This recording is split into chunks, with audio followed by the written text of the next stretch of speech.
Goes a heck of a last few minutes there at the White House. Brett Baier, thank you for coming back on with us to react. Sure, Sandra. Thank you. Sandra, a remarkable moment. The president clearly frustrated, furious, and teed off that Nancy Pelosi would accuse him of a cover-up, and an hour later sit down with him face to face. John Roberts on the north lawn of the White House. John, do we have any more insight on what exactly happened at that meeting? The president walked in, said he's going to do infrastructure, got to stop it, and blew up the meeting, and that was it.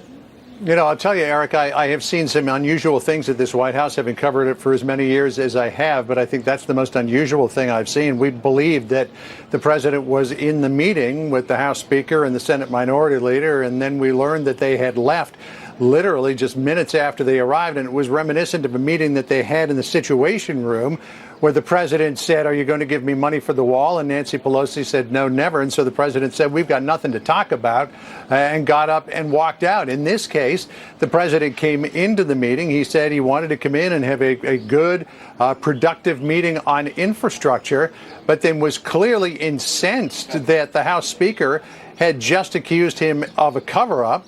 And the president put out that information saying that there were 500 search warrants, 230 orders for communication records, 50 orders authorizing the use of pen registers, interviewing approximately 500 witnesses. And the president has bristled against this idea of a do-over in the House, in the Judiciary and the Intelligence Committee. So the president's saying, what do you mean cover-up? We gave everything that we possibly could to Robert Mueller.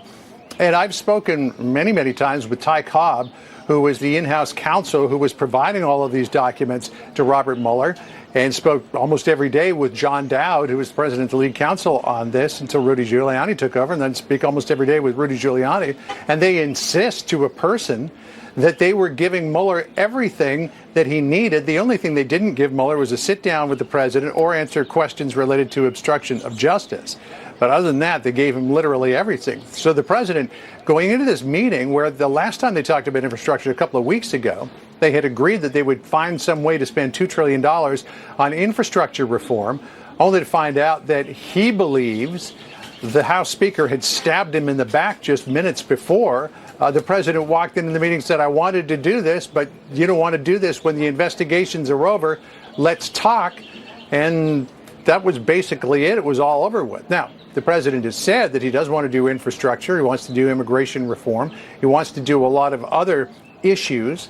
Not expecting in the least that Democrats are going to say, you know what, let's not do these investigations. Let's move forward on things that are good for the country. But I think Brett is absolutely right when he says the president laid down a marker for the 2020 investigation. 2 tracks you can go, 2020 election. 2 tracks you can go on: investigation, or you can go on investment. Yeah. He's going to follow the investment track. He'll let the Democrats do investigation. And we'll see when they speak if she will be asked if she regrets using that term or asked to explain it. John Roberts, a lot going on. All right, you bet. Thank you. All right, so that's a live look at Capitol Hill right now, where Nancy Pelosi and Chuck